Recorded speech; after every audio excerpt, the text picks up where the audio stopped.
말씀입니다. 오늘 말씀 제목은 아까 말씀드린 대로 계획대로 되고 있어입니다. 이 제목 이렇게 뭔가 낯익으시죠?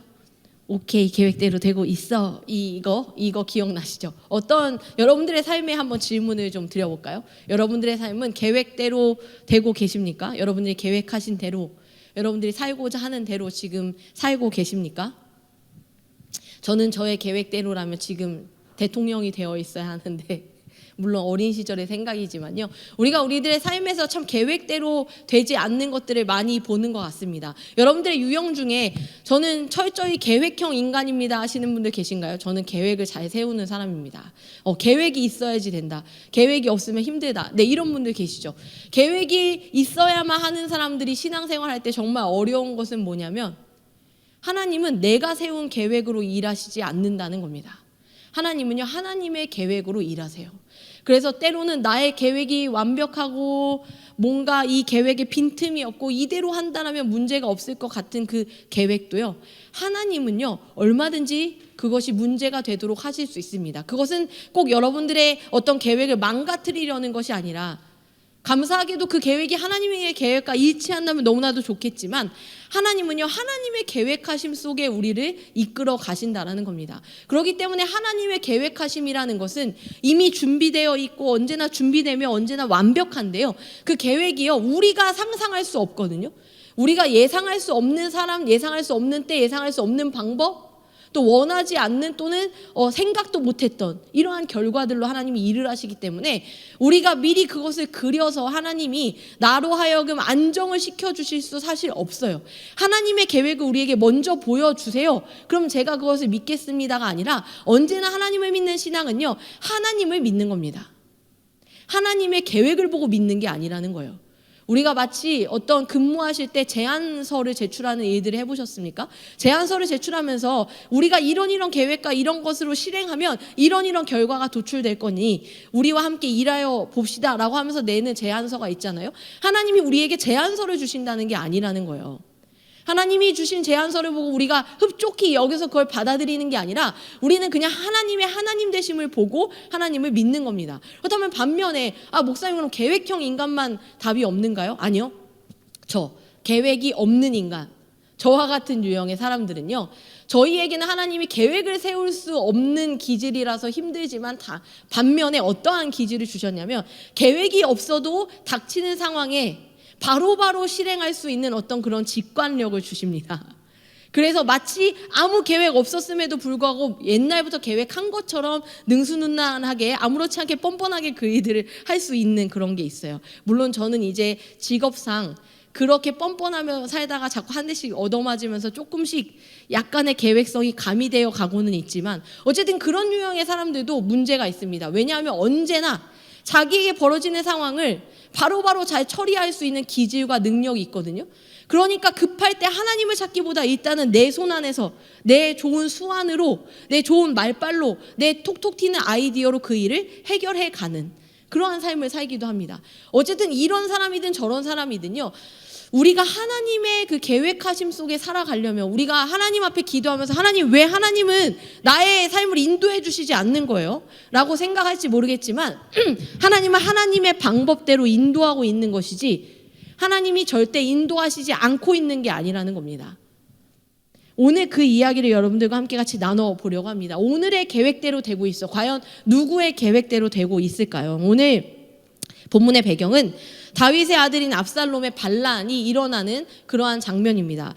지난주에 말씀드렸잖아요. 압살롬은 어떠한 사람이죠? 지금 다윗의 또 다른 아들인 암논이 이제 자신의 누이를 강간한 것에 대해서 분을 품고 있었던 거예요. 그러니까 다윗의 여러 아내들의 자식들이 있으니까 다 이복 형제 남매이겠죠. 근데 이 암논과 다말은 이제 친 남매 사이였죠. 그런데 이 압살롬과 다말은 친 남매 사이였는데, 이 암논이 자신의 그 누이를 강간한 겁니다. 그것을 보고 아버지도 딱히 그 일에 대해서 아주 정확하게 그 일을 치리하지 않는 것을 보고 마음의 분을 품고 있었던 이제 압살롬이죠. 그래서 어떻게 했죠? 자신의 형제 이 암논을 죽이지 않았습니까? 그리고 아버지께로 돌아가지 못하고 숨어 있다가 아버지가 다시 그래도 자기를 부르실 시점을 기다렸을 거예요. 왜냐하면 자신의 누이를 강간한 이 사건을 저지른 형제를 용인한 아버지가 그 일에 대해서 처리하지 않아서 내가 결국에는 칼을 든 것인데 나에게는 용인하지 않는다면 너무 부당한 거 아닌가? 아버지가 저 형제의 잘못은 눈 감으면서 나의 잘못은 눈 감지 못한다면 부당한 거 아닌가라고 생각하지 않았을까요? 여러분들 가장 짜증나는 거 뭐죠? 형제 사이 안에서 부모님이 다르게 대할 때 어렸을 때부터 되게 기분 나쁘잖아요. 근데 그러한 일들이 이 안에 있지 않겠습니까? 근데 이제 압살롬에게는 정당하다는 생각이 있었을 거예요. 아버지가 그 일을 처리하셨어야죠. 그러지 않았으니까 제가 그렇게 했던 거 아닙니까? 하면서 그러한 마음도 억울함도 품고 있었을 겁니다. 근데 아버지가 오도록은 하지만 만나주질 않아요. 그러니까 외면하는 상태로 시간이 지나는 것 속에서 이제 내가 나의 힘을 보여서 아버지의 자리를 찬탈해야겠다라는 생각으로 이러한 반란을 일으키는 준비를 하는 겁니다. 자신이 왕이 되려는 야망을 품고 계획적으로 다윗을 따르는 민심을 속에 들어가서 그들의 민심을 파고들 뿐만 아니라 또 이제 모든 지파의 정탐을 보내서 왕으로 추대하는데 충성하도록 지시하기도 하고요. 그리고 또 200명의 아주 중요한 다윗의 요직에 있는 사람들을 다 초청하는 일들을 벌입니다. 그리고 그 사람들은 꼼짝없이 와서 볼모가 되는 상황들이 벌어지죠. 그렇게 헤브론에서 거사를 이제 준비한 겁니다. 예루살렘에 남아있던 다윗은 이 모든 비상시에 이 비상 사건이 터졌는데 이때 자기와 함께 같이 논의해야 할 아주 중요한 요직에 있는 사람들이 이미 다 그쪽으로 이제 빼앗긴 상태와 다름없어졌기 때문에 이 반란의 상황 속에서 무방비 상태에 직면하게 되었습니다.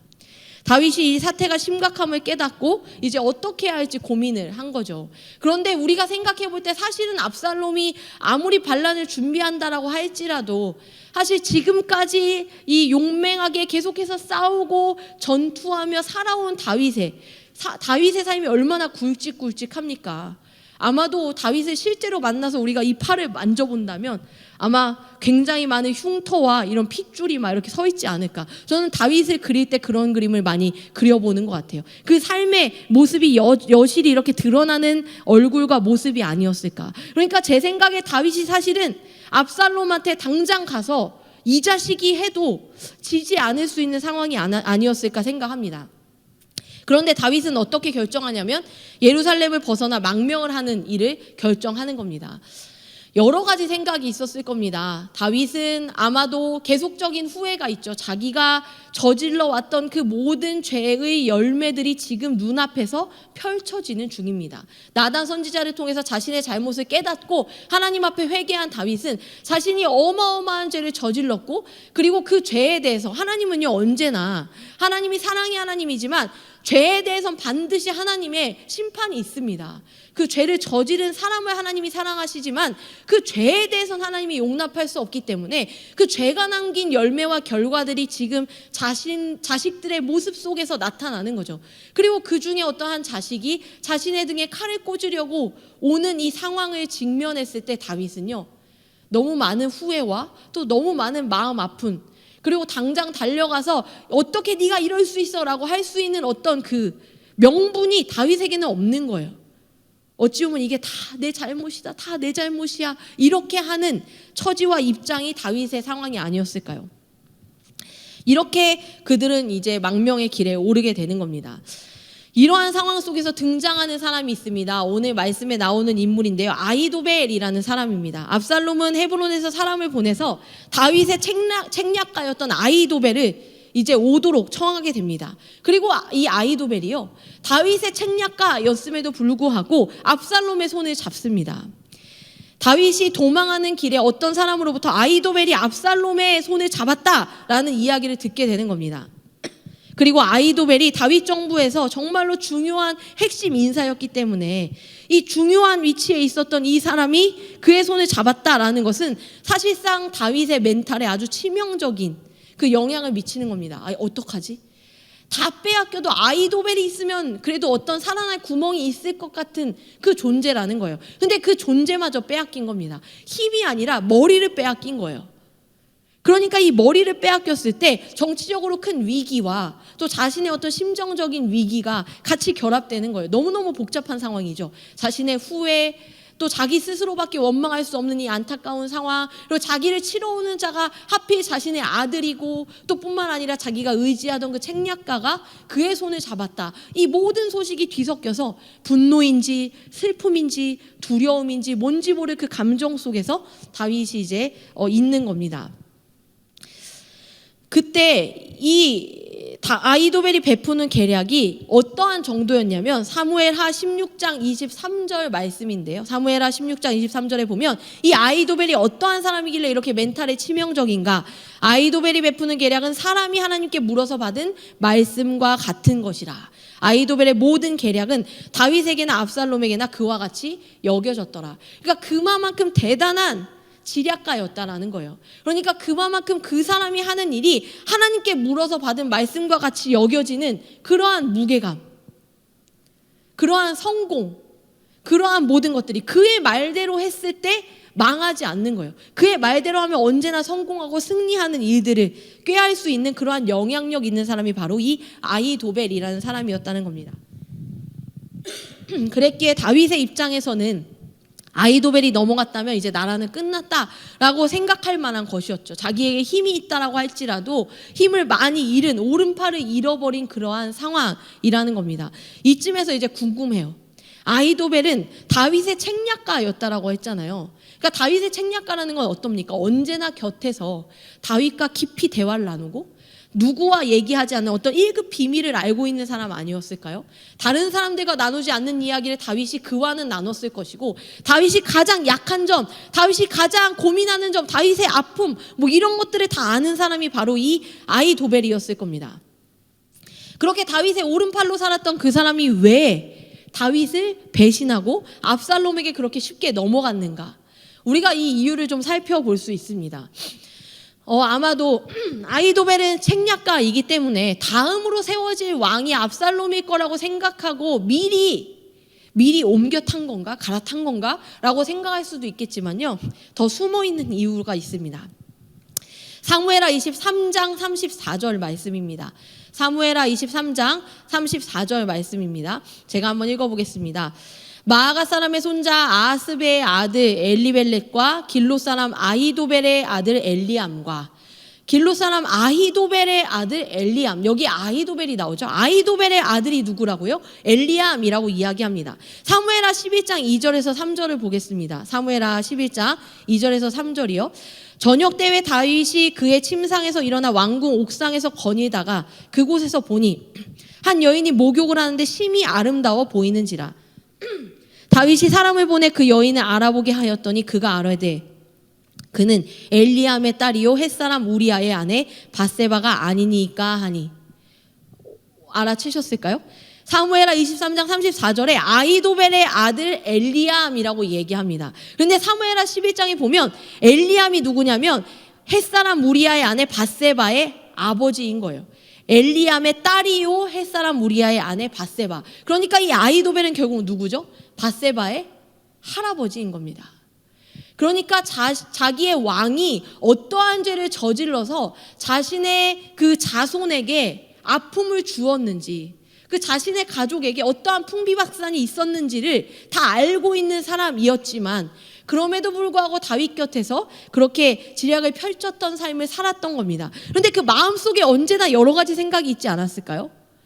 아무리 이 왕이 하는 일이 탁월하다 할지라도, 왕이 어떠한 힘이 있는다고 할지라도, 이 왕이 아무리 하나님이 인도하시는 사람이라고 할지라도 어떤 그 부분이 용납이 안 되지 않을까요? 여러분들도 그러한 것 있으실 거 아니에요. 어떤 사람이 아무리 그 사람이 능력 있는 사람이라도 내가 그 사람의 어떤 윤리적인 아주 큰 흠을 안다라고 한다면 그 사람의 능력을 인정하실 수 있겠습니까? 그 사람을 존중할 수 있겠습니까? 그 사람을 마음 깊이 신뢰하고 사랑하고 존경할 수 있겠습니까? 없다는 거예요. 그러니까 이 사람의 아히도벨의 마음속에는 언제나 다윗 곁에 머물러 있으면서도 불구하고 마음속에 그에 대한 여러 가지 속상함과 분노 또는 존경할 수 없는, 인정할 수 없는 마음, 다윗에 대한 실망, 분노, 속상함, 자신의 집안과 자신의 손녀의 인생이 꼬이게 된 원인과 같은 이 다윗, 그 왕의 실수를 차곡차곡 마음에 쌓아 두었을 수 있다라는 겁니다. 그 마음이 결정적인 순간에 내가 누구를 따를 것인가 라고 했을 때 압살롬의 손을 잡아야겠다라고 생각하지 않았을까. 압살롬은 그래서 이러한 마음으로 이 아히도벨이 이 압살롬의 손을 잡았을 때 그에게 이제 어떻게 해야 할지 모략을 구합니다. 아히도벨은 자신에게 모략을 요구하는 압살롬에게 첫 번째로 이러한 전략을 말합니다. 다윗이 궁을 지키도록 남기고 간 10명의 후궁들과 더불어서 모든 백성이 보는 앞에서 동침하여 왕같이 행하라는 이야기입니다. 오늘의 본문은 아니고요. 오늘 앞선 본문입니다. 그것이 아히도벨이 말한 첫 번째 모략이었습니다. 고대 근동 사회에서는 왕의 첩을 차지하는 것이 왕권을 장악한 것을 보여주는 어떠한 행위였습니다. 그러니까 이제 그것을 보면 사람들이 이제 왕권이 다윗의 왕권이 압살롬에게 넘어갔구나라고 알 수 있는 거라는 겁니다. 뿐만 아니라 왕과 왕의 아들 사이의 싸움에서 어떠한 사태가 있을지 몰라서 사실은 압살롬과 다윗의 싸움 안에서 어느 편에 서 있어야 할지 어영부영 망설이는 자들에게 이것을 보여주면 압살롬이 아버지의 첩들과 동침하는 일들을 보여주면 이제 이들의 관계는 정말로 돌이킬 수 없는 관계가 되어버렸구나 라고 생각하면서 이제 더 이상 혹시 몰라서 한쪽에 섰는데 다시 합치게 될 위험이 없겠구나라는 확신을 가지고 압살롬에게로 마음을 굳히고 충성을 유도하도록 하는 작전이 바로 이 첫 번째 책략이었다는 겁니다. 아주 끔찍했던 방법이죠. 왜 끔찍했을까요? 아버지의 아들로 하여금 동침을 시키는 일인 겁니다. 그것도 옥상에서 그 일을 저지릅니다. 근데 그 옥상이 어떠한 옥상인지 아세요? 다윗의 범죄가 시작되었던 옥상입니다. 다윗이 밧세바를 범했을 때 그 옥상을 거니다가 밧세바를 발견하거든요. 그래서 그녀가 누구인지 궁금하고 그녀를 데려오라고 한 옥상입니다. 그 옥상에서 또 다른 여인들을 범하는 이들이 이 아버지의 아들로부터, 그러니까 대대로 같은 어떠한 이 죄를 저지르는 이 참혹한 상황이 된 것입니다. 그런데요, 잘 보면 사실 이 일은요, 이 아히도벨이 꾸민 일이라고 할지 모르겠지만 이 일은 나단 선지자의 입을 통해서 이미 하나님께서 하신 언약이 성취된 사건입니다. 다윗이 밧세바와 동침하고 우리아를 죽인 사건으로 인해서 하나님께서는 다윗에게 이렇게 이야기하셨습니다. 내가 내 집에 재화를 일으키고 내가 내 처들을 가져 내 눈앞에서 다른 사람에게 주리니 그 사람이 내 처들로 더불어 백주에 동침하리라 라고 이미 나단 선지자의 입을 통해 예언하셨습니다. 그러니까 이미 이 일이 다윗이 저지른 일의 결과에 대해서 하나님이 이렇게 이 결과가 어쩔 수 없이 죄악에 따라 나타날 것이다 라고 이미 말씀하신 것이 성취되었다는 겁니다. 그래서 압살롬의 반란은요, 이 다윗의 집안에 일어난 이 예언과 같은 재화라고 할 수 있다는 겁니다. 그러니까 이거는 뭘까요? 결국에는 다윗은요, 은밀히 그 범죄를 행했어요. 사실 다윗이 그 일을 했는지 아무도 잘 알 수가 없는 일입니다. 왜냐하면 우리아까지 죽여버렸으니까요. 근데 그 은밀히 행한 일을 누가 아셨죠? 하나님은 아셨지 않습니까? 하나님이 그 은밀하게 행한 일을 압살롬을 통하여서 이렇게 백주 대낮에 옥상에서 다시 한번 드러내는 역할을 하는 겁니다. 누구에게? 적어도 다윗 자신에게. 다윗은 그 사건을 보고 분노할 수 없습니다. 자기 자신의 가슴을 두드려서 애통할 뿐이겠죠. 왜냐하면 그 옥상에서 자기가 범죄한 일의 결과로 예언된 그 말씀이 자신의 아들로 하여금 성취되는 것을 알게 되었을 때 다윗은요, 절대 그 다윗의 아들인 압살롬을 붙들고 그에게 분노할 수 없습니다. 어떠한 자격도 그에게 없는 겁니다. 왜냐하면 자신의 맺은 죄의 결과가 맺어진 열매였기 때문입니다. 그런데요, 여기에 아히도벨 말고 또 한 사람이 나타납니다. 아히도벨이 압살롬에게 첫 번째 전략을 말하기 직전에 한 사람이 등장하는 것을 볼 수 있습니다. 사무엘하 16장 15절에서 19절 말씀입니다.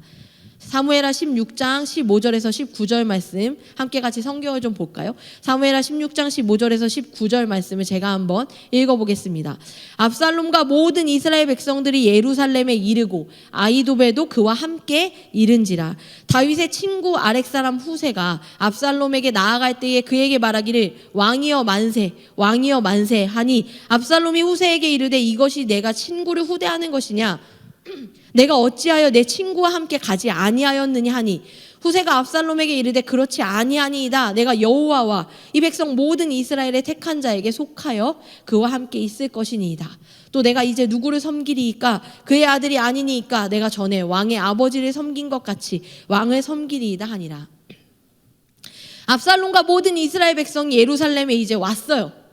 그곳을 침투하러 왔습니다. 아히도벨도 함께 왔습니다. 이때 다윗의 친구라고 말하는 아렉 사람 후세가 이들 앞에 나옵니다. 그러면서 이렇게 이야기해요. 왕이여 만세, 왕이여 만세라고 하는 겁니다. 그러니까 압살롬이 물어보는 거예요. 이 후세는 다윗의 친한 친구, 다윗이 신뢰하는 사람인 것을 압살롬이 알고 있었습니다. 그런데 그러한 사람이 와서 자기에게 만세 만세 하면서 자기에게 오는 겁니다. 그걸 보면서 압살롬이 생각하는 거죠. 왜 왔지? 어떤 숨겨진 의도가 있는 건가? 하면서 어찌하여 당신의 친구와 가지 않고 여기에 남아서 나에게 오고 있냐라고 물어보는 겁니다. 그랬더니 후세가 얘기합니다. 압살롬에게 이르되 그렇지 않습니다. 내가 여호와와 이 백성 모든 이스라엘의 택한 자에게 속하여 그와 함께 있을 것입니다. 내가 이제 누굴 섬깁니까? 그의 아들이 아닙니까? 내가 전에 왕의 아버지를 섬긴 것처럼 왕을 섬기겠습니다라고 이야기합니다. 그렇게 이야기하면서 이 아렉 사람 후세가 그에게 이제 찾아오는 겁니다. 그렇다면 이제 이 후세마저도 다윗을 등진 것인가? 실은 이 후세는 어떠한 사람이냐면 아히도벨과 같이 견줄 만한 그러한 정부의 요직에 속한 사람이고요. 또 아히도벨 못지않게 다윗에 대해서 아주 잘 아는 사람입니다. 그래서 성경에서는 그래 다윗의 친구라고 말합니다. 누구보다 다윗에게 충성심이 있고 다윗을 신뢰하고 사랑하고 존경하는 사람이 바로 이 후세였습니다. 그런 후세가 다윗이 망명할 때 따라 나섰습니다. 자신이 사랑하는 다윗이기 때문에 따라 나섰어요. 근데 다윗이 후세에게 말했습니다. 쓰일 곳이 따로 있으니 나무라는 겁니다. 그리고 압살롬에게 거짓 충성을 하는 일을 해달라. 그러니까 첩자로 이 후세를 남겨놓은 겁니다. 그리고 압살롬에게 그가 그렇게 첩자의 신분을 가지고 다가가는 모습이라는 겁니다. 이렇게 하면서 압살롬은 후세가 어떠한 존재인지 알기 때문에 고민했었지만 후세가 당당하게 자신의 입장을 밝힐 때에 압살롬은 후세를 받아들이고 더 이상 의심하지 않습니다. 그러면서 왕이여 만세, 왕이여 만세 하고 다가오는 이 후세를 보면서 아마 압살롬은 이러한 생각을 했을 겁니다. 오, 아버지의 친구인 후세마저 나에게 오다니. 이제 아히도벨뿐만 아니라 후세까지 나에게 있으니 이제 이 판세가 점점 나에게 기울어지고 있다고 생각했을 겁니다. 그러니까 뭐예요? 압살롬의 입장에서 오케이, 계획대로 되고 있어. 압살롬이 생각한 아버지를 다 정벌할 수 있는 그 모든 힘이 자기에게 모여지고 있어. 내가 계획한 대로 잘 흘러가고 있어 라고 생각하는 중입니다. 자만과 오만이 마구 차오를 때 그때 아히도벨이 던진 그 잔인하고 더러운 첫 번째 전략이었던 옥상에서 자신의 아버지의 첩들을 범하는 그러한 일들을 과감하게 실행에 옮기고 세상에 보입니다. 이어서 아히도벨은 두 번째 전략을 이제 압살롬에게 이야기하는 겁니다. 이것을 통해서 왕권을 더욱더 확립하는데 박차를 가하라고 이야기하는 겁니다. 그 방법이 뭐냐면 오늘 읽은 말씀이 그 본문인데요. 본인이 직접 12,000명의 군사를 이끌고 그 밤에 다윗이 피곤하고 약한 틈을 타서 급습하겠다라는 그 계획을 말하는 겁니다.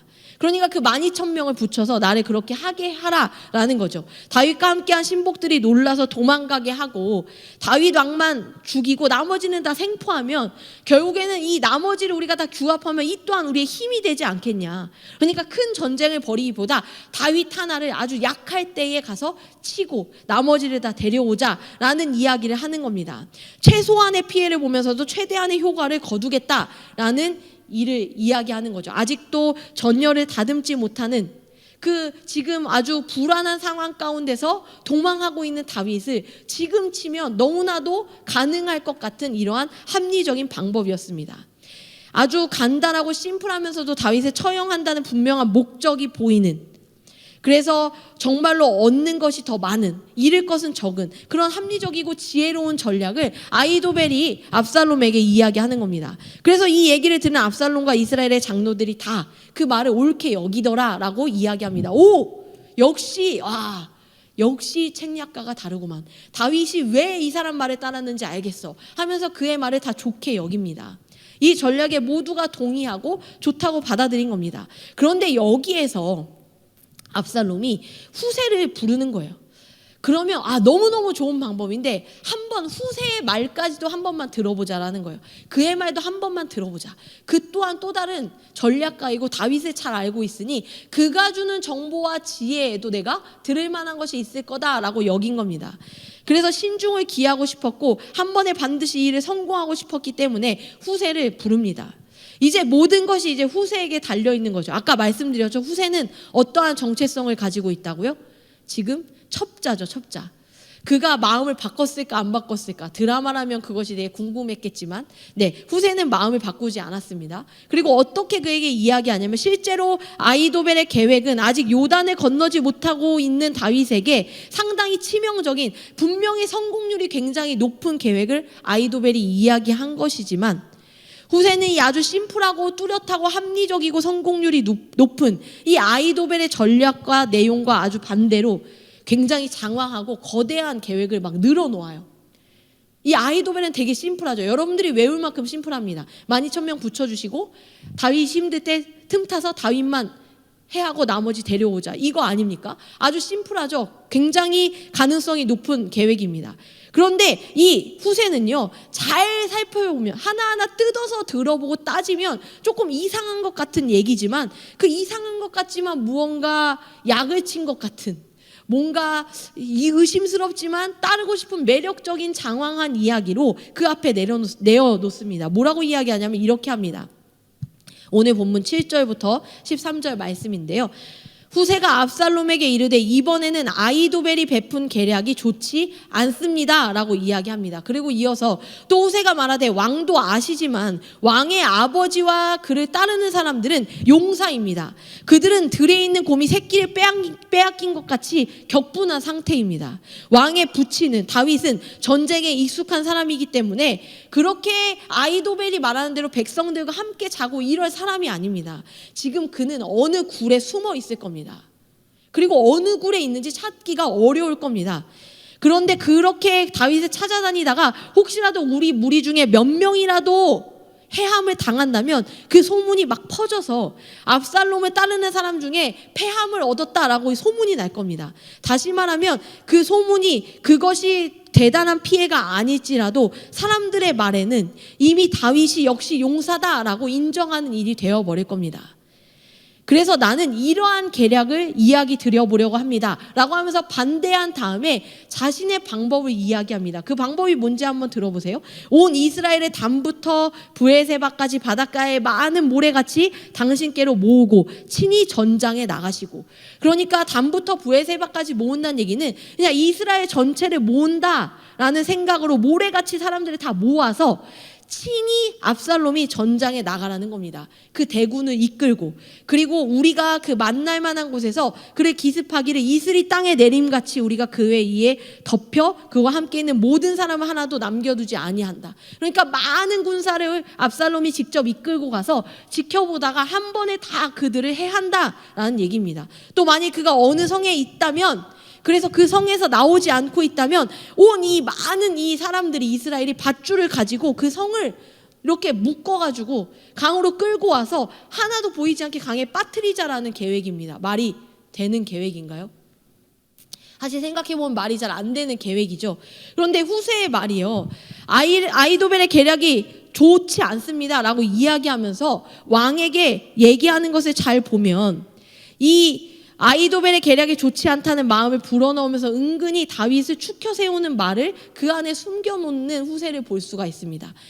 왕이 그렇게, 압살롬이 그렇게 생각하고 있겠지만 사실 당신의 아버지인 다윗은 그렇게 쉬운 사람이 아닙니다. 용사잖아요. 진리가 없습니다 하면서 자신의 충성심을 여전히 숨긴 채로 다윗을 하대하지 않고 여전히 다윗을 존경하고 존중하는 마음으로 그에게 이야기합니다. 그러면서 더불어 뭐라고 이야기하냐면 이렇게 말하는 겁니다. 브에세바에서 단까지 온 백성을 다 동원하라. 이 이야기는 이스라엘 전체를 포함하는 건데 이걸 직접 이끌고 나가라는 이 말의 숨은 의도는 뭐냐면 이 군대를 다 모으는 동안 시간이 얼마나 걸리겠어요. 제가 여러분들한테 자 이제 다 자리에서 일어나서 여기로 다 오세요. 여기 첫 번째 줄부터 열 번째 줄까지 다 앉으세요 해도 뭐라고? 저기 앉으라고? 막 이러면서 한참 동안 짐을 꾸리면서 이렇게 올 거예요. 그죠? 그런데 이 이스라엘 전역에 있는 사람들의 군대를 모은다. 이거 쉬운 일입니까?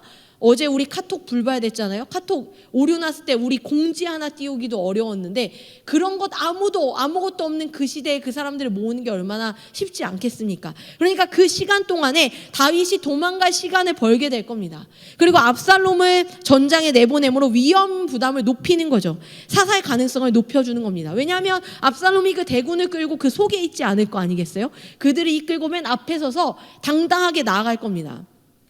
그런데 이것을 통해서 어떠한 것을 노렸냐면 압살롬이 명예심이 있는 사람, 자격지심이 많은 사람이라는 사실을 알고 있는 겁니다. 그 마음을 동하는 거예요.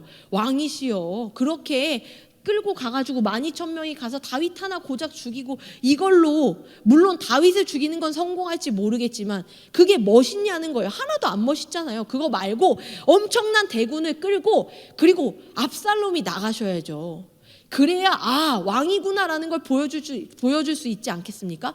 그리고 한 번에 다 그들을 몰살시키세요. 아니면 그만큼의 대군이라면 이 성을 묶어서 강에 빠뜨릴 수 있을 만큼의 대단한 힘을 갖게 되는 겁니다. 그 멋있는 힘을 보여줄 때예요. 라는 어떤 그 명예심, 그 힘에 대한 욕구, 권력욕에 사로잡히고 자기 안에 갇혀있는 이 압살롬의 영웅심리와 자존심을 자극하면서 무언가 합리적이지 못한 것 같지만 그 선택을 따르도록 이 마음을 심리전을 하고 있는 중이라는 겁니다. 그러면서 이 대규모의 군대를 이끌고 자신이 직접 출정하여 얻는 승리가 얼마나 대단하고 영광스러울지 그 그림을 압살롬의 눈앞에 딱 띄워놓는 거예요. 보세요. 아까 아히도벨은 머리로 계산을 했어요. 머리로 그치 그래 맞아. 지금 다윗 좀 그렇지 맞아. 지금 가면 다윗 죽일 가능성 높지 좋아. 이렇게 머리로 계산했다면 지금 후세와의 대화는요 눈앞에 이렇게 화면이 뜨는 거예요. 그치 멋있는데 좋아. 그 많은 대군을 내가 너무 멋있는데 너무 멋있죠. 너무 멋있고 싶은 겁니다. 이 너무 멋있고 싶은 이 명예욕에 사로잡힌 이 압살롬은요 그 말에 따르게 되는 거예요. 그래서 어떻게 합니까? 그 결과 압살롬과 온 이스라엘 사람들이 이르되 아렉 사람 후세의 모략이 아히도벨의 모략보다 더 낫다라고 결론을 내린 겁니다. 결국 후세의 말대로 결정하게 됐습니다. 그런데 여기에 숨겨진 또 하나의 내용이 있습니다. 사무엘하 15장 31절 말씀입니다. 어떤 사람이 다윗에게 알리되 압살롬과 함께 모반한 자들 가운데 아히도벨이 있나이다 하니, 아까 이제 들었던 말씀이죠. 아히도벨이 압살롬의 손을 잡았답니다 라고 다윗에게 말한 장면이에요. 거기까지 아까 말씀드렸죠. 그때 다윗이 이르되 여호와여 원하옵건대 아히도벨의 모략을 어리석게 하옵소서 하니라. 그러니까 다윗이요 그 순간 하나님 앞에 기도한 거예요. 원하옵건대 아히도벨의 모략을 어리석게 하옵소서. 아히도벨의 모략이 얼마나 대단한지 알기 때문에 하나님 앞에 그 순간, 그 짧은 순간 기도한 겁니다. 하나님, 제가 할 수 있는 것이 아무것도 없습니다. 아히도벨마저 빼앗겼습니다. 그런데 하나님, 그 아히도벨이 낸 그 생각이, 그 지혜가 어리석은 것이 되어서 선택되지 못하게 하십시오. 그 생각대로, 그 계획대로 되지 않도록 하십시오. 하나님의 계획대로 하십시오 라고 그 순간 기도한 겁니다. 그러니까 아히도벨의 입장에서 오케이 계획대로 되고 있었던 것이 갑자기 난데없이 후세가 등장해서 뭐 성을 끈으로 묶으라는 이런 말도 안 되는 얘기를 막 할 때 아무리 합리적으로 따져봐도 계산이 안 맞는 이 이야기에 왕과 이 압살롬과 사람들이 흔들리는 장면을 보고 아히도벨 또한 계획이 완전히 무너짐을 느끼고, 또 압살롬은 이 후세의 말대로 그렇게 하면 성공할 거라고 생각하지만 결국에는 망하게 되거든요. 그러니까 압살롬도 아히도벨로 결국에는 자신의 계획대로 다 잘 될 것 같았으나 자신의 계획대로 되지 않는 겁니다. 그렇게 다윗이 순간적으로 아히도벨의 모략을 어리석게 하옵소서라고 기도할 때 등장한 사람이 바로 후세였습니다. 후세가 그때 다윗을 따르려고 왔던 겁니다. 그때 다윗이 후세를 보고 순간적으로 이 후세를 남겨두는 일을 선택하고 떠나는 겁니다. 그리고 나서 사무엘하 17장 14절 말씀에 보면 이 일이 모두 결국에 하나님의 계획대로 되었음을 알 수가 있습니다. 한번 제가 읽어볼게요. 사무엘하 17장 14절입니다. 압살롬과 온 이스라엘 사람들이 이르되 아렉 사람 후세의 계략은 아히도벨의 계략보다 낫다 하니 이는 여호와께서 압살롬에게 화를 내리려 하사 아히도벨의 좋은 계략을 물리치라고 명령하셨음이더라. 여호와께서 압살롬에게 화를 내리려고 아히도벨의 좋은 계략을, 하나님도 말씀하시죠. 좋은 계략.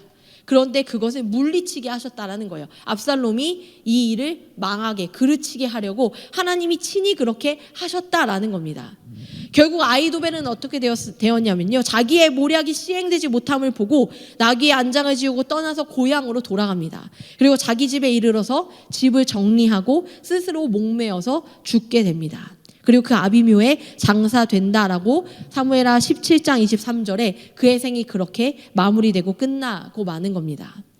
하나님께서 작정하신 일, 우리는 이 과정에서 하나님의 손길을 느낄 수가 있습니다. 하나님께서는요, 시간과 역사, 이 모든 흐름 속에서, 공간 속에서 하나하나 그 일들이 이루어 가십니다. 시간이 걸려서 모든 눈물, 모든 그 인생, 그 어떠한 삶의 여정들을 다 드러나게 하면서 일하시는 겁니다. 하나님은 일할 때요, 뿅 이렇게 마법사처럼 뿅 생겨라, 얍 해서 생겨지는 형태로 일을 하지 않으세요. 우리가 생각할 때 하나님 그렇게 하실 수 있지 않나? 하나님 그렇게 하실 수 있죠. 근데 하나님의 일은요, 다 어떠한 개연성과 과정이 있어요. 여러분들이 지금까지 살아오시면서요, 하나님이 여러분들의 삶에 하나님 지금 나타나셔서 이 일을 딱 해결해 주시면 안 됩니까? 라고 생각하는 지점들이 있었을지 모르지만 하나님은요, 그 모든 과정을요, 구슬을 다 꿰어서 하나의 완성의 과정으로 만들어 가시는 분입니다. 제가 지난주에도 말씀드린 것처럼 그러한 여정 속에 하나님이 자신의 아들을 아기로 태어나게 하셔서 30살쯤에 이 역사에 나타나게 하시고, 그 시간들과 그 역사와 그 사람들 속에서 다니시며 서서히 메시아로 나타나 오늘날의 우리가 그분을 우리의 예수 그리스도로 믿고 그분을 따르는 삶을 사는 것처럼 하나님의 일들은요, 이렇게 오랜 시간 하나님의 계획하심 속에 그 일들은 진행됩니다. 그러니까 어떤 거예요? 사람이 그 일을 막을 수 없다라는 거예요. 하나님은 이미 진행합니다.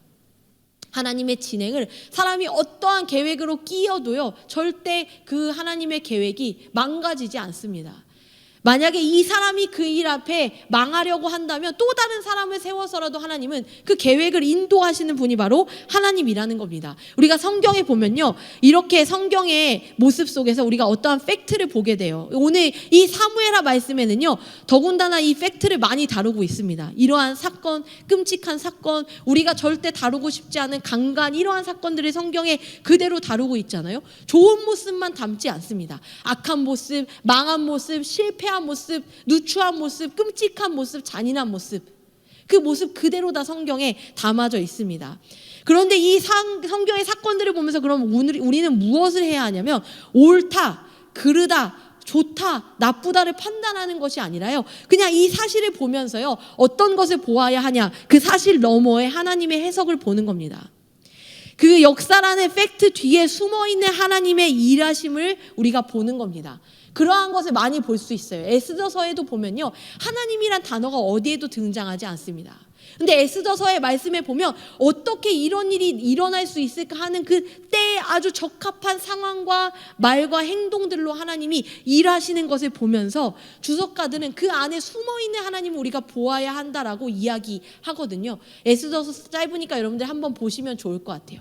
어쨌든 하나님은 그 모든 역사 속에서 하나님의 일하심을 나타내고 계십니다. 그래서 오늘 우리가 말씀을 보면서요, 오늘 말씀의 주제를 우리가 살펴본다면 누가 더 좋은 지략가냐, 누구의 말이 옳으냐, 누구의 말이 못하냐, 이러한 것이 아니라 우리가 한 가지 기억해야 할 포인트는 결국 하나님의 뜻대로 된다. 오케이, 계획대로 되고 있어 같으나 모든 것은 하나님의 계획대로 된다라는 겁니다. 그리고 그 일은 오늘날 우리에게도 적용됩니다. 여러분들의 삶도요, 여러분들의 계획대로 되지 않을 겁니다. 그러니까 여러분들이 지금 계획을 세우는 일에 열심히 하실 필요가 없어요. 그러니까 여러분들 보고 성실하지 않게 살아라, 게으르게 살아라가 아니라는 겁니다. 여러분들이 여러분들의 삶을 살아갈 때 하나님, 나의 방식, 나의 계획이 있거든요. 저는 이런 거 할 수 있는 사람이거든요. 그러한 형태로 살아갈 것 같으나 하나님은 이미 여러분들의 그림들이 그려져 있으세요. 여러분들을 향하여 하나님이 품으신 그 놀라운 계획들이 있다라는 겁니다. 하나님의 그 여정과 인도하심의 길이 있어요. 여러분들이 오늘 이 자리에 앉은 거 누구 때문에 왔다, 어떠한 일 때문에 왔다고요? 하나님이 오게 하신 겁니다.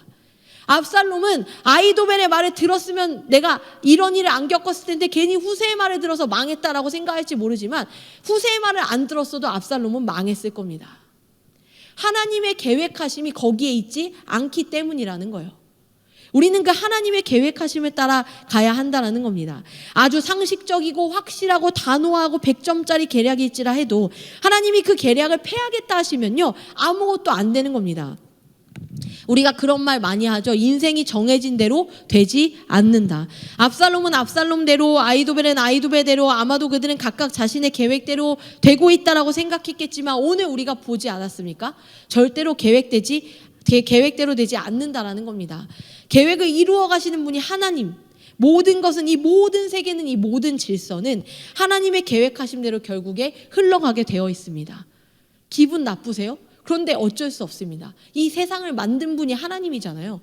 이 세상을 만든 분이 하나님이 만드신 세상을 하나님의 질서대로 가게 하겠다는데 우리가 어떻게 그것에 반기를 들 수 있습니까? 하나님이 만드신 인간이 하나님이 만드신 세상 속에 살아갈 때 하나님의 질서대로 우리를 인도해 가신다는 것이 가장 온전하고 옳은 것이 확실한데, 그곳에서 하나님의 개입과 하나님의 계획 없이 살겠다는 것을 어떻게 하나님이 내버려 둘 수가 있겠습니까? 그것은 가능하지 않는다라는 거예요. 다윗은요, 실수와 죄로 점철된 역사를 살았던 사람입니다. 그는 그런데요, 언제나 그래도 그가 하나님 쪽으로 넘어졌다라고 표현하는 목사님 있습니다. 그 목사님이 이렇게 이야기하시더라고요. 넘어지더라도 그는 언제나 하나님 쪽으로 넘어졌다라는 거예요. 언제나 하나님 앞에 있는 거예요. 하나님 쪽으로 넘어지면요, 하나님이 일으켜 세우거든요. 하나님 쪽으로 넘어지면요, 고개 들면 하나님이 보여요. 그런데 하나님이 없는 쪽으로 향해 가다 넘어지면요, 답이 없습니다. 언제나 다윗은 잘못한 순간 상황 속에서도 하나님 앞에 있습니다. 그렇게 다윗의 일생을 살아갈 때 하나님이 그를 놓지 않으셨다라는 사실을 볼 수가 있다라는 겁니다. 우리가 수련회를 준비하는 동안에 주기도문 말씀을 살펴보면서 이러한 내용을 나눈 적이 있어요. 자판기 하나님. 기억나세요? 우리가 하나님 앞에 기도할 때 자판기 버튼을 누르듯이 콜라 하면 콜라가 나오고 사이다 하면 사이다 나오듯이 그렇게 하나님 앞에 기도하는 것이 옳지 않다라고 이야기했습니다. 그러나 하나님은 다 들어주신다면서요. 하나님 우리의 기도 들으신다지 않았어요? 그런데 왜 저의 기도는 들어주시지 않을까요? 자판기처럼 눌러서 안 들어주는 겁니다. 자, 보세요. 하나님은요, 계획이 있으시고 계획대로 하시는 하나님이십니다. 그런데 여러분들의 생각에 어떤 누군가는요, 저의 삶에는 하나님의 계획이 나타나지 않는다라는 질문이 생기기도 할 겁니다. 저 사람의 삶에는 하나님이 계속 인도하는 것 같은데 나의 삶에 하나님이 없는 것 같으세요? 자판기 기도, 내가 원하는 것을 구하면서 그것을 달라고, 그렇게 해달라고 하는 이 기도는요, 내가 주인인데 종한테 요구하는 거랑 같아요. 내가 1,000원을 넣고 사이다를 뽑아서 마시는 건요, 내가 1,000원을 갖고 있는 사람이죠. 내가 주인인 거잖아요. 하나님 앞에 하나님 나 이거 필요하니까 이렇게 해주세요, 이거는요 하나님이라고 부를 뿐이지 하나님을 종처럼 대하는 겁니다. 하나님 여봐라 이것을 가져오너라 같이 하나님 저것을 나에게 주세요 라고 하는 것과 다름없다라는 거예요. 그거는 하나님의 계획하심이 아닙니다. 우리가 해야 할 기도는요, 하나님 도와주세요, 하나님 일하여 주세요, 하나님 주인 되어주세요, 하나님 계획자가 되어주세요, 하나님이 설계자가 되시고 하나님이 실행자가 되어 주십시오. 다윗이 했던 기도가 이겁니다. 자신의 계획, 자신의 생각, 그것이 아니라 하나님께 도움을 구하는 기도. 이렇게요. 다윗이 이르되 여호와여 원하옵건대 아히도벨의 모략을 어리석게 하옵소서. 하나님 제가 할 수 있는 게 없어요. 아히도벨의 모략이 어리석은 것이 되게 해주세요. 근데 그것에 다윗이 어떤 방법으로 어떤 상황을 통해 누구를 통해 이렇게 할 거니까요, 그거 성공시켜주세요 라고 말하지 않았습니다. 하나님 제가 아무것도 할 수 없습니다. 그러니까 그냥 이 아히도벨이 어떤 일을 하지 못하게 좀 해주세요. 그 방법이 뭔지는 모르겠는데 하나님 제발 그렇게 좀 해주세요. 하나님 앞에 그것을 아뢰고 맡겨드리는 일이 바로 다윗의 삶이었다라는 겁니다. 우리가 하나님이 공평하신 하나님이라고 이야기할 때 우리가 그런 생각을 해요. 하나님이 공평하다고요? 우리의 삶을 보세요, 목사님. 하나도 안 공평한데요? 하나님이 나의 삶에 역사하는 크기는 전혀 느껴지지가 않는데요? 근데 저 사람의 삶에는 굉장히 하나님이 역사하고 있는 것으로 보이는데요. 아니요, 하나님은 공평하신 게 맞습니다. 어떻게 공평하시냐면요, 하나님은 각 사람의 인생 모두에 관여하시는 공평함이 있다라는 거예요. 하나님이 보셨을 때 누구도 하나님의 개입에 예외가 되는 사람이 없습니다. 각자 다 다른 길이에요. 우리가 이런 얘기 하잖아요. 세상에서 출발선이 다르다라는 얘기 아시죠? 누구는 저기서 출발하는데 나는 저 끝에서 출발한다고요. 아니요, 하나님의 입장에서 출발선이 다르지 않아요. 하나님의 입장에서는요, 그 시작점이 다른 게 아니라요, 출발의 여정이 다 달라요. 같은 선상에서 준비 땅 하고 출발하는 게 아니라는 거예요.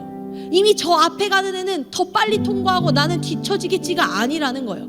하나님의 입장에서 모두 다 다른 길로 가고 있어요. 누군가는 헤엄쳐서, 누군가는 달려서, 누군가는 날아서, 누군가는 정글 속에서, 뭐 어떠한 방법이든 다 다른 삶의 여정 속에서 그가 갈 때 하나님이 정글을 걷고 있는 사람에게는 정글 속에서 버텨낼 수 있는 힘을 주시고, 바다를 헤엄치고 있는 사람에게는 바다에서 헤엄쳐 살아남을 수 있는 힘을 주시는 게 하나님이라는 거예요. 하나님이 어떠한 삶에도 예외 없이 개입하신다는 공평함이 바로 하나님의 공평입니다. 그래서 우리가 볼 때 모양이 다를 수 있어요. 왜냐하면 나는 바닷속에 있고 쟤는 정글 속에 있고 쟤는 산에 오르고 있다라면 어떻게 그게 같이 보일까요? 그리고 저마다 다 다른 힘듦으로 살아가기 때문에 우리는, 나는 바다에 있어서 헤엄치는데 너무 힘들거든, 너는 산을 올라서 다행이겠다. 야, 산 올라봐, 얼마나 땀나고 숨차는 줄 아니? 야, 정글에 얼마나 득실거리는 더러운 것들이 많은 줄 아니? 각자 자신의 삶에서 어려움들을 토로하겠지만 결국엔 어떠한 삶을 살든 그 삶에 하나님이 계시다라는 겁니다. 그리고 그 삶의 도착 시점이 다 같을 수 없고 같은 모양일 수도 없어요. 그 사람들 통해서 하나님은요, 하나님이 저마다 그 사람에게 계획하신 대로 하나님은 하나님의 계획대로 이루어 가실 겁니다. 그럼 여러분들은요, 그 계획을 따라 살아가시면 되는 거예요.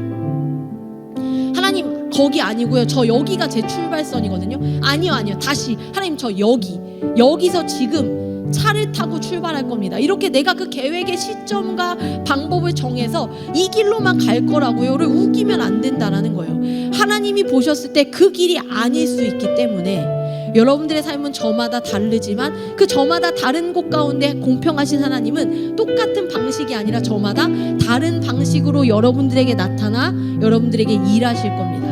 때로는 안아주고, 때로는 격려하고, 때로는 깨우치고, 때로는 목줄을 잡고 이끌어가면서 하나님은 하나님의 계획하심의 구도 안에 여러분들을 끌어가실 거예요. 자, 이제 여러분들은 선택하시면 돼요. 하나님께 끌려가시겠습니까?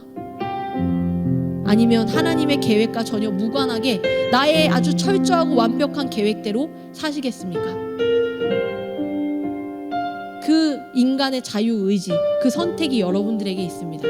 저는 오늘 여러분들에게 말하고 싶어요. 여러분, 어리석은 선택하지 맙시다. 여러분들의 모든 그 계획, 모든 생각 아무리 완벽해도요, 완벽할 수 없습니다. 하나님은요, 내가 보이지 않는 어떠한 방법들, 내가 원하는 때 원하는 방식이 아닐지라도 하나님의 방법은 완벽합니다. 그렇다면 이제 그 완벽한 것을 따라야 하지 않을까요? 그 하나님의 존재 앞에 온전히 서서 하나님, 나를 인도하여 주시옵소서. 내가 그 인도하심을 따라갈 용기를 주시옵소서. 내가 하나님을 내 삶 가운데 모시고 하나님이 이끌어 가시는 그 삶의 여정 속에 때론 바다라면 헤엄치게 하시고, 때론 산이라면 오르게 하시고, 때론 하늘이라면 날게 하시고, 때로는 정글이라면 파헤쳐서 하나님과 함께 그 길 걸어 어떠한 도착점에 이르는 순간들을 경험하고 그 여정 속에 만나는 사람들과 동역하고 사랑하고 나누고 섬기며 살아갈 수 있는 은혜를 우리에게 허락하여 주시옵소서. 우리 이 시간에 함께 같이 찬양하고 기도하도록 하겠습니다.